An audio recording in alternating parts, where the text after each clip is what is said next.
Thank you. But as you can see, when you actually start working on this data, it's pretty spectacular. And as we kept on scanning more and more, working on this project, looking at these two simple cells that had this kind of unbelievable machinery that will become the magic of you.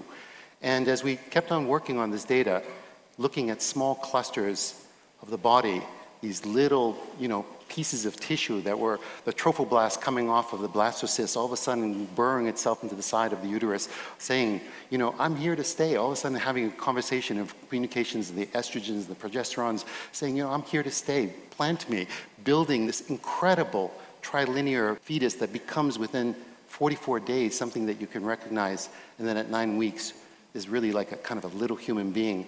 The marvel of this information, how do we actually have this biological mechanism inside our body to actually see this information? I'm going to show you something pretty unique. Here's a human heart at 25. It's just basically two strands.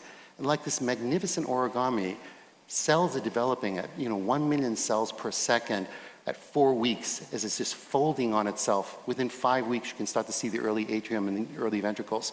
6 weeks, these folds are now beginning with the papilla and the inside of the heart, actually being able to pull down each one of those valves in your heart until you get actually a mature heart, and then basically the development of the entire human body. The magic of the mechanisms inside each genetic structure saying exactly where that nerve cell should go.